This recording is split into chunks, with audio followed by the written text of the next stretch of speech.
होगी डॉक्टर सुमन टिकारे।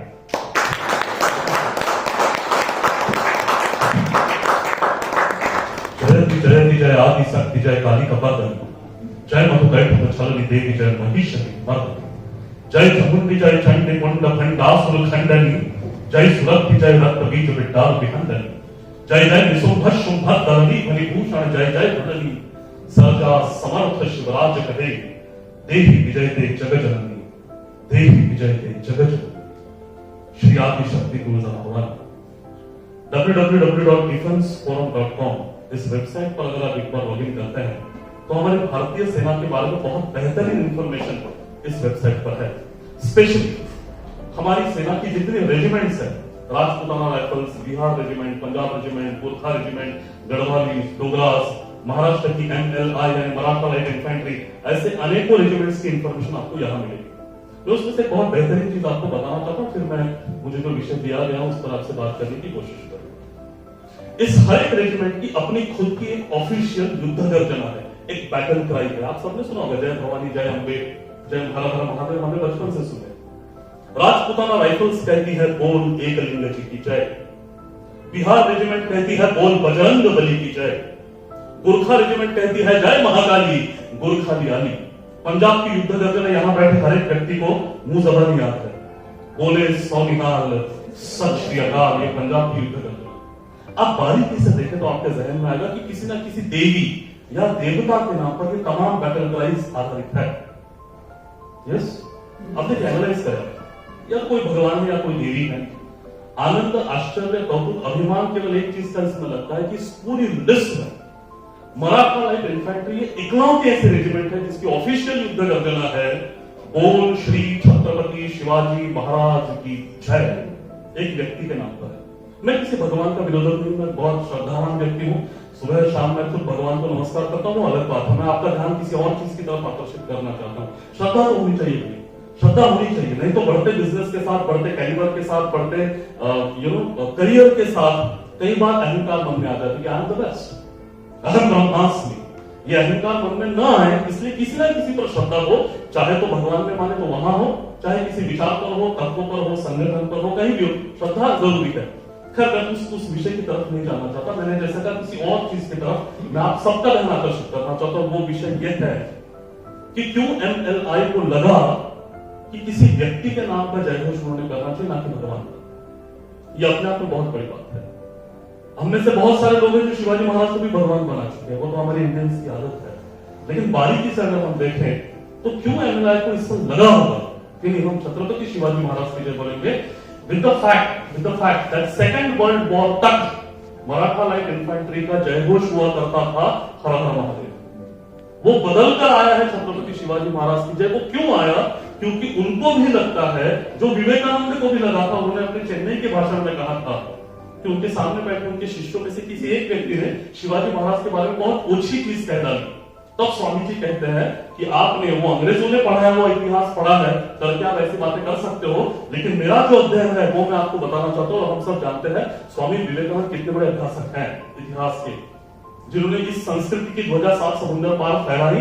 ऐसे स्वामी विवेकानंद जब कहते हैं दोस्तों, तो मानो सरस्वती बात करते हैं उनके मुख से, वे स्वामी विवेकानंद कहते हैं कि भारतीय संस्कृति में जो आदर्श, 2 आदर्श हमें दिखाई देते हैं, एक मर्यादा पुरुषोत्तम श्री राम और दूसरे राजनीति धुरंधर भगवान कृष्ण।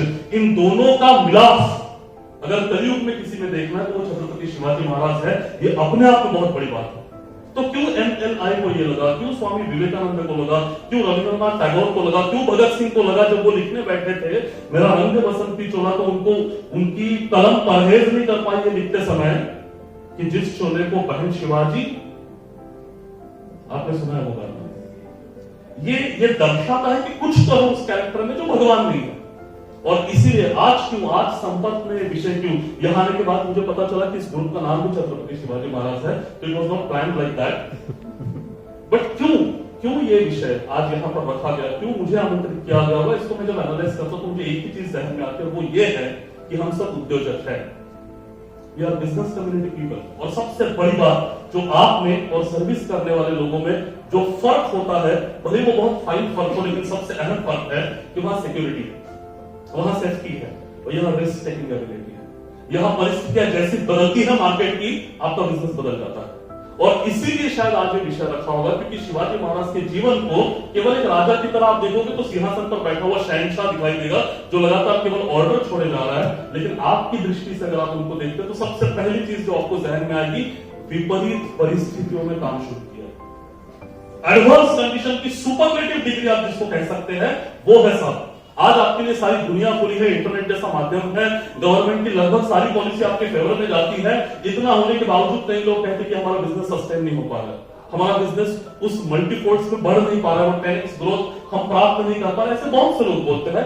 फर्ज कीजिए वो जमाना जहां पर आपके सांस लेने पर भी पाबंदी, प्रचंड नरसंहार हो रहे हैं, उत्तर से लेकर दक्षिण तक सुल्तानों का ऐसा एक जबरदस्त साम्राज्य चला है। और एक तो 50 साल, 10 साल, 100 साल नहीं साहब, पूरे 550 साल, 550 साल बाहर से आए हुए लोग हम पर लगातार आक्रमण करके दिल्ली काबीज कर बैठे हैं। ऐसे समय जहां पर पूरा सन्नाटा है, 17वीं सेंचुरी की बिगिनिंग, 17वीं शताब्दी की बिगिनिंग, पूरा सन्नाटा। लोग मान चुके हैं कि हम जीत नहीं सकते, हम लड़ नहीं सकते, सुल्तानों के पराभव हो नहीं सकते। यहां फिर कोई भारतीय व्यक्ति सिंहासनाधीश्वर छत्रपति बनना नामुमकिन है। उस समय एक लड़का खड़ा होकर कहता है, मैं वो कर दिखाऊंगा। ये अपने आप में दर्शाता है परिस्थितियां कितनी ही खराब क्यों ना हो, हम खड़े हो सकते हैं। ये वो फाइटिंग एटीट्यूड है, चाहे मार्केट में रिसेशन रहे, चाहे कोरोना जैसी परिस्थितियां रहे। इट्स अ फेज, ये कभी परमानेंट नहीं हो सकती। जब पिछले मार्च में कोरोना का अटैक हुआ, कई लोग बोलने लगे थे अप्रैल में आते आते कि ये खत्म नहीं होगा। अब उनको भी विश्वास होने लगा कि अगले मार्च आते आते तो कोरोना की धज्जियां उड़ने वाली है। ये फेज है साहब, और इसलिए समझना पड़ता है। ये अगर हम समझ ले तो वो जो निगेटिविटी कई सारे लोगों के मन में आई थी, क्योंकि बिजनेस ठप पड़ चुके थे, दुकानें बंद हो चुकी थी, ऑक्सीजन लगाने की कगार पर आ गया था अपना बिजनेस। ऐसे समय कई सारे लोग हैं जो हौसला खो बैठे, वो फ्रस्ट्रेशन बाहर निकला होगा गुस्से के तौर पर, किसी और चीज के तौर पर, और एक आत्महत्याओं का सिलसिला भी हम मीडिया में देखते हैं, जो उस फ्रस्ट्रेशन को पचा नहीं पाए, हजम नहीं कर पाए। इस पर यह कैरेक्टर हमें दिखता है कि इतनी विपरीत परिस्थिति के बाद भी मैं खड़ा रहूंगा, नंबर 1। दूसरा सबसे इंपॉर्टेंट चीज, कोई भी बिजनेस जब खड़ा होता है साहब, अकेला व्यक्ति नहीं कर सकता। कई लोगों के मन में ये चीज होती है कि एकला चलोगे, यहां नहीं लागू पड़ेगा। बिजनेस का अपने आप में सबसे पहला सूत्र है प्रोडक्ट बेचना नहीं, लोग जोड़ना। कई लोगों को लगता है मैंने प्रोडक्ट बेचना चाहिए ताकि मेरा बिजनेस बढ़े, और इसलिए हर बार वो चश्मा जो रहता है आंखों पर, वो रहता है बेचने का, सेल्स का। और इसलिए ऐसे लोग जब भी मिलते हैं आपको, आपके सामाजिक सरोकार में या आपके फैमिली फंक्शंस में या राह चलते भी जो मिले उनको वहां प्रोडक्ट बेचने की कोशिश करते हैं। इंश्योरेंस वाले बुरा ना माने, लेकिन मेरे पहचान में इंश्योरेंस वाले भैया है, मैं आपका एग्जांपल नहीं दे रहा हूं। अब ये भाई साहब जब भी मिलेंगे, यार सुमन एक नई पॉलिसी आई, लेगा क्या? कौन सी कंपनी और कौन सा पॉलिसी मैं नहीं बताना चाहता, लेगा क्या? मैंने कहा मेरा फाइनेंशियल प्लानिंग बना हुआ है, मेरे एडवाइजर है, मेरा तो चलता है, मैं अभी नया किसी में हाथ नहीं डाल सकता। ये हो गया। फिर किसी शादी में मिलेगा तो पहला सवाल, ये नई पॉलिसी निकली, खरीदा था। अब मेरे पिताजी का बड़ा ऑपरेशन हुआ, बड़ा सीरियस ऑपरेशन था, बड़े संकट में से हमारी पूरा परिवार वहां से बाहर निकला था। उसके पश्चात पहली मुलाकात जब इस बंदे के साथ हुई तो पहला सवाल, पॉलिसी खरीदेगा क्या? मैंने जैसे पहले कहा था, आज भी वही हूँ, तेरा साथ प्लानिंग हो चुका है। अच्छा ठीक है, अंकल की तबीयत कैसी है? आपका प्रायोरिटी क्या है? आपका प्रायोरिटी है मेरा प्रोडक्ट बेचना, आपके लिए लोग सेकेंडरी, आपके लिए एग्जांपल दे। तो प्रोडक्ट कभी नहीं दिखेगा साहब, उल्टा आगे चलकर ये व्यक्ति जैसे आपको दरवाजे में दिखेगी शादी में, आप आपकी प्लेट घुमा के मुड़ जाओगे। Will try to avoid that person, इसको लूट कहते हैं हिंदी में, चिपक जाता है आकर के। आप भागने की कोशिश करोगे ऐसे लोगों से, ऐसे बिजनेस कभी नहीं बढ़ता। बिजनेस कैसे बढ़ता है? बिजनेस बढ़ता है इस सूत्र से, ये है वो सूत्र साहब, संपर्क, लोगों को जोड़ना, कनेक्ट विद पीपल। उनके खुशियों के समय उनके साथ खड़े हो जाओ, खुशियों में नहीं रहे तो भी चलता, दुख में खड़े हो जाओ। लोग आपको कभी जिंदगी में नहीं भूलेंगे। इसके उपरांत जब उनको उस प्रोडक्ट की जरूरत पड़ेगी, फॉर एग्जांपल इंश्योरेंस, तो कहीं वो दूसरी व्यक्ति के पास नहीं जाएंगे, उनको पता है ये बंदा मेरा सबसे करीबी बंदा है, फोन जरूर आपको करेंगे जब भी बिजनेस की जरूरत पड़े। ये विश्वास, और इसीलिए किसी भी बिजनेस का सबसे बड़ा सूत्र होता है प्रोडक्ट बेचना नहीं, लोग जोड़ना। प्रोडक्ट अपने आप बिक जाता है, और शायद यही धारा पकड़कर संपर्क काम कर रहा है, जिसका ये जो प्रदर्शन है, ये पिछले 1.25 घंटे से हम लोग देख रहे हैं। शायद आप मेरे से पहले से देख रहे होंगे, शायद 3 साल से, जहां तक मुझे पता है। शिवाजी महाराज जब स्वराज्य खड़ा करते हैं तो संकल्पना धोनी एक बन चुकी है एक बंदा स्वराज्य खड़ा नहीं कर सकता। तो इसलिए स्वराज्य क्या होता है साहब? स्वराज्य इज एन इकोसिस्टम। आपको किले लगने वाले हैं, तो किले का पूरा क्या कहते हैं उसको, किला संभालने के लिए जो लोग लगने वाले हैं उनकी संख्या लगभग 200-400 के आसपास होंगी। एक किला संभालने वाले लोगों की संख्या, आप सोचिए इस बंदे के पास 360 तो किले हैं केवल। मैंने जंग की बात नहीं की, लड़ाइयों की बात अब तक नहीं की, जो हम हमेशा उनके बारे में जानते हैं, सुनते हैं। मैं केवल उनका एडमिनिस्ट्रेशन पार्ट बता रहा हूं। किले, एक किला हैंडल करना तो आपको इतने सारे लोग चाहिए, ऐसे 360 किले multiplied by this many people, इनको हैंडल करना। शिवाजी महाराज कहते सबसे पहले याद आती उनकी जंग अपने आप में कितना बड़ा इवेंट होता है साहब। और यहां तो केवल पैसे का नुकसान है, वहां एक गलती और जान का नुकसान, कितना सीधा के साथ होता है, यानी कितना सावध रहना पड़ता होगा उनको। वो एक लीडरशिप स्किल उसके पीछे लगने वाला कि इतने सारे लोगों को चैनलाइज करना है आपको जीत के लिए, सक्सेस के लिए। ये अपने आप में बहुत बड़ी बात है। जब हम leadership skills of Shivaji Maharaj की तरफ आते हैं तो एक अलग चैप्टर खुल जाता है। बड़ी समय की पाबंदी है, सारी चीजें आपके सामने रखना लगभग नामुमकिन इतने कम समय में, लेकिन लीडरशिप स्किल दर्शाता है कि इतनी विपरीत परिस्थितियों में सामान्य जनता को इस ताकत से खड़ा करना कि वो पूरी परिस्थितियां बदले, मार्केट बदल दे। जो जनता 17वीं सेंचुरी के बिगिनिंग में कह रही थी कि हम जीत नहीं सकते, सुल्तानों के बराबर हो नहीं सकते, हम तलवार उठा नहीं सकते, केवल 30 साल में शिवाजी महाराज ने ऐसा ट्रांसफॉर्मेशन ला दिया कि उनके लिए आदिल शाह, कुतुब शाह तो चिल्लर हो चुके थे। अब वो कह रहे थे हम हमारी टक्कर औरंगजेब के साथ रहेगी। वो औरंगजेब जिसके अंदर 26 प्रांत हुआ करते थे, लाहौर से लेकर कलकत्ते और कश्मीर से लेकर नर्मदा तक, यानी बुरहानपुर तक जिस औरंगजेब की सल्तनत फैली थी, उस समय की सबसे ताकतवर गद्दार सल्तनत के खिलाफ खड़े होने वाले ये सामान्य किसानों के लड़के हैं, लोहारों के लड़के हैं, चम्हारों के लड़के हैं, जो सामान्य झुग्गी झोपड़ी में रहा करते थे। ये आत्मविश्वास कहां से बिल्डअप होता है साहब? ये आत्मविश्वास बिल्डअप होने के पीछे क्या टेक्निक्स रही होंगी? आज हम मोटिवेशनल स्पीकर खुद को कहते हैं, लेकिन शिवाजी महाराज ने ऐसे कौन से भाषण दिए कि जिसमें से ये बंदे, इतने सामान्य बंदे इस तरह से खड़े होते कि तानाजी मालुसरे ये 7 अक्षर कहते कहते औरंगजेब की जबान लड़खड़ा जाती है। कौन है तानाजी मालुसरे? किसान का बेटा है। उमरठ नाम का गांव, जिसको औरंगजेब ने कभी जिंदगी में जिस गांव का नाम नहीं सुना होगा, आपने भी नहीं सुना होगा, शायद पिक्चर के चलते बहुत से लोगों को पता चला। कौन सा उमरठ, कौन सा किसान परिवार मालुसरे, और वहां कौन सा एक सामान्य किसान का बच्चा पैदा होता है, नाम तानाजी, लेकिन इस कदर खड़ा होता है मानो मुगलिया सल्तनत के छक्के छूट जाते हैं। यह आम बात नहीं है। एक सामान्य व्यक्ति में, आज की भाषा में एक सामान्य एम्प्लॉय में इस कदर ताकत भरने कि वो उठ खड़ा हो जाए, क्योंकि हम सब ओनर्स हैं, सब हम बिजनेस के ओनर्स हैं, हम उस पैशन, उस आग के साथ काम कर सकते हैं। आप मुझे बताइए, जितनी आग आपके अंदर है, आपके साथ काम करने वाले सैलरीड, पगार जो लेते हैं आपसे, उन एम्प्लॉय के अंदर क्या उसी तरह का एटीट्यूड है? क्या उसी तरह की आग है? जैसे भी मैडम ने कहा कि उनको कोई कंसाइनमेंट चाहिए था, तो भाई साहब ने ओवरनाइट भिजवा दिया, शायद कल दूसरे दिन सुबह 9 बजे पहुंच गया, क्योंकि वो ओनर है, शायद उनकी वो आग है। क्या आपको आपके टीम पर इतना विश्वास है कि आप ये असाइनमेंट देंगे तो वो टीम भी उतनी आग से वो काम कर पाएगी? अगर नहीं है तो वो डालना पड़ेगा। जिस आग, जिस पैशन के साथ ओनर काम करता है, उस आग के साथ जब एम्प्लॉय काम करने लगेगा, तब स्वराज्य खड़ा होता है। अकेले शिवाजी पैशनेट होकर काम नहीं चलता सर, नहीं तो वो स्वराज्य ध्वस्त हो जाएगा। जैसे नेता खत्म, खेल खत्म। ये चेस का जो नियम लगता है, भारत के तमाम जो राजे रजवाड़े खड़े हुए, जब तक जिंदा थे तब तक शान शौकत के साथ चले, जब ध्वस्त हुए उनका सारा साम्राज्य पत्तों के किले की तरह ढह हो चुका था। शिवाजी महाराज के जाने के पश्चात 138 इयर्स के साम्राज्य खड़ा होता है। दैट इटसेल्फ शोज कि सामान्य एम्प्लॉय में क्या ताकत भरी हो। 138 साल शिवाजी महाराज का बना हुआ स्वराज्य 4.5 जिलों का हुआ करता था, केवल 4.5 जिले, रायगढ़ और अगल बगल के 4.5 डिस्ट्रिक्ट्स। 138 साल बाद का जो साम्राज्य है, पेशावर के पीछे, यानी पाकिस्तान अफगानिस्तान आज की जो बॉर्डर है, वहां अटक नाम की नदी बहती है, वहां अटक नाम का किला है। इस किले पर भगवा फहरता है। अगर आपने पानीपत फिल्म देखी है तो संजय दत्त जिस झंडे को निकाल फेंकता है, वो अटक के किले पर था। अटक कहां है साहब? अफगानिस्तान पाकिस्तान बॉर्डर, खैबर पास के पास ये किला है। खैबर तक मराठे पहुंच चुके हैं। ये दर्शाता है आत्मविश्वास क्या होगा। क्यों पानीपत मराठों को लड़ना पड़ा? क्यों दिल्ली नहीं आए तब? क्यों सदाशिवराव भाऊ वहां पर खड़े रहे अब्दाली के साथ लड़ने के लिए? दैट शोज कि साम्राज्य वहां तक फैला हुआ था, करके जाना पड़ा। ये ताकत कहां से आती है? ये ताकत आती है अपने एम्प्लॉय पर विश्वास रखकर, उनको खड़ा करके, उनको पावर देना। काम करने के लिए और डिसीजन लेने के लिए, ऐसे कई सारी चीजें उस लीडरशिप में समाहित है। मुझे जो समय दिया गया था वो खत्म होने के लिए आखिर 1 मिनट बचा हुआ है। मुझे पता है ये किसी स्पीच का विषय नहीं हो सकता 15-20 मिनट में शिवाजी महाराज का चरित्र रखना।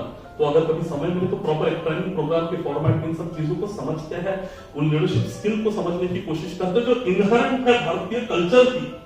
मैं पिछले 17 साल से मैनेजमेंट पढ़ रहा हूं, एमबीए मैंने बैंगलोर से किया, तब से लेकर आज तक 17 साल बीत चुके हैं।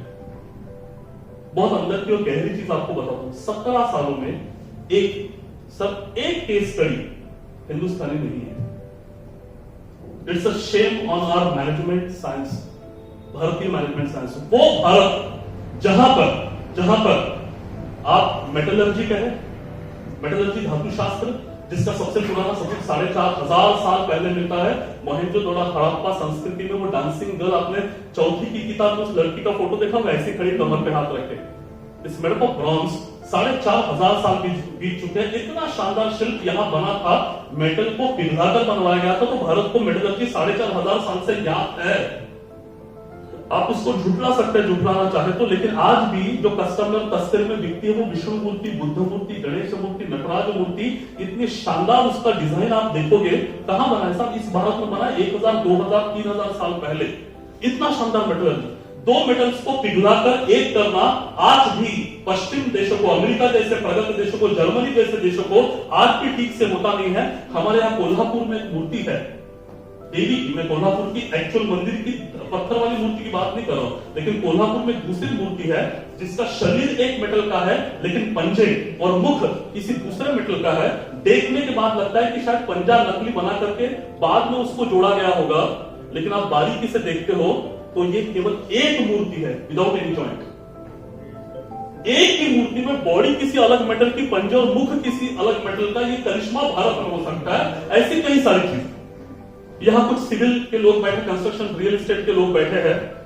आप जाइए केदारनाथ से लेकर दक्षिण रामेश्वरम तक, केदारनाथ देखें, जगन्नाथपुरी के मंदिर देखें। आप मध्य प्रदेश में जाते हैं तो खजुराहो देखें, राजा लक्ष्मण देवराय बर्मन के बने खजुराहो के मंदिर 1100 साल बीत चुके हैं। 1100, कोई बिनानी सीमेंट संजीव के लिए नहीं, Virat compressive stand Ambuja cement नहीं, पत्थर से बने हुए भारतीय इंजीनियरिंग और आर्किटेक्चर के शानदार नमूने 1100 साल।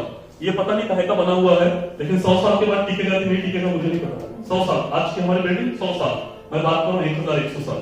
और 1000 साल खड़े रहेंगे, इतनी शान शिद्दत से आज भी खड़े। अजंता एलोरा आप गए होंगे, वेरूळ एलोरा, सबसे पहला मंदिर कैलाश, कंस्ट्रक्शन के सारे रूल्स हटाकर बना हुआ मंदिर।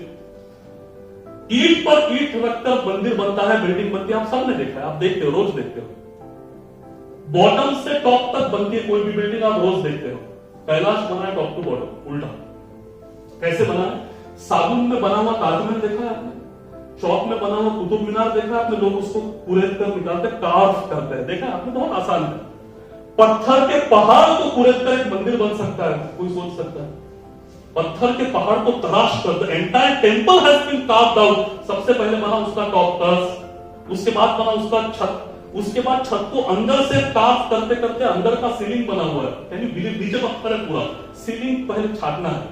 उससे सबसे बढ़िया चीज वहां पर है, सीलिंग पर एक डांसिंग मूर्ति बनी हुई है, सीलिंग पर विदाउट गॉगल पहने, ऊपर उसने कैसे कार्विंग किया होगा, ये सारी बुद्धि की परे है चीजें। उसके बाद पिलर इस तरह के स्ट्रेट पिलर नहीं, वो तो बहुत आसान है कार्व करना, उस पर डिजाइन करते करते कार्व करते हुए जाना, पत्थर को छाटते रहना है, फिर पूरा सभा मंडप, फिर गर्भगृह, सबसे अंत में कार्व होता है शिवलिंग।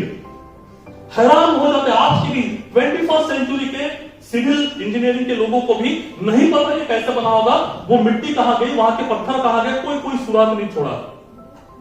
आज भी रिसर्च शुरू है।